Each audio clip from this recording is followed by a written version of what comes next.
Man, batteries are completely taking over, and I'm not mad about it. There is a lot of confusion around a portable power station, what it is, what it's good for, how long it lasts, and so in this video I'm going to cover all of those things. A portable power station is kind of like a big battery. Basically, it stores electricity for use later, while camping, while working off-grid, or during a power outage. But there is a lot more to it than that. An advanced power station includes features and technologies that do more for you than a basic battery can. You're probably wondering, how much power does a power station hold? And the answer is it depends, because they come in multiple sizes to suit a wide variety of needs these days. But the capacity of any power station is given in watt hours, which tells you the maximum wattage the unit can output for 1 hour. To figure out how long a power station can run a device, you're going to divide the watt-hour rating by the watt rating of the load. An example, a power station rated at 1,000 watt-hours could feed out 1,000 watts for 1 hour, or 500 watts for 2 hours, or 100 watts for 10. This Growatt Infinity 1300 is rated at 1382 watt-hours. To give you some real-world example of what that means, it could recharge a phone about 100 times before dying. A laptop anywhere from 15 to 20 times. Or it can give most corded power tools an hour or two of runtime. Considering that most power tools just run for a few seconds at a time, that's probably 2 or 3 days of heavy use. If you're building something around your house or property and don't have access to an extension cord, a portable power station is a perfect solution. Another thing about batteries, this Growatt unit uses lithium ion phosphate batteries, which are different than the lithium batteries you're used to.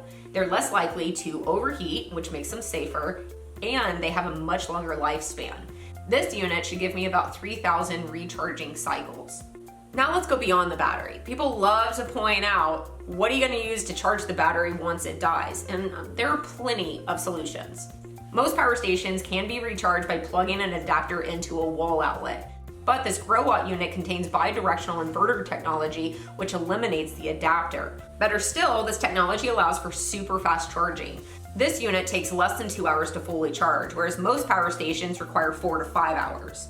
Let's say you don't have access to a wall or extension cord though. You can also recharge by plugging into your car. And this way you can charge up while driving to the next campsite or job site.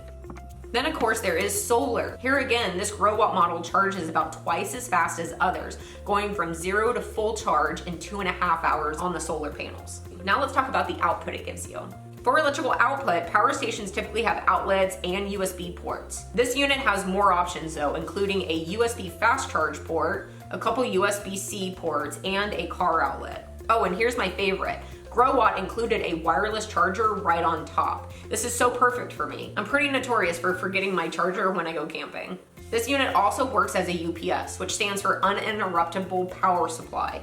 If you leave it plugged in and plug your computer or server into it, it will immediately supply power in case of a power outage. That means that you won't lose or corrupt data. One more thing, the unit puts out pure sine wave power so that you don't have to worry about damaging computers, TVs, or the digital circuitry in appliances. Now just looking at how the data is presented to you, the readout on this power station is awesome. At a glance, I can see how fast it's charging or discharging, how much power is left in the battery, and how much time it will last at current output. Growatt also offers a free app so that you can see all of these things on your phone, and you can even switch loads on and off from there. I personally also love the outer case of this model. Aside from being ruggedly built, the designers included a flat top so that you can stack stuff on top of it when packing up for a trip. And these built-in handles make it much easier to carry than other power stations. If you're looking at power stations, then keep in mind there is a wide variety of sizes to meet pretty much any need. Whether you're kayaking just for the day, camping for the weekend, or running a job site for a solid month with no power on it. And if you have one around for any of those uses and then you have a power outage at your place, then you have something that you can at least get by on until the power is coming back. I hope that you have found this video useful. I'll leave you a link to my preferred unit down in the description, and I will see you in my next video.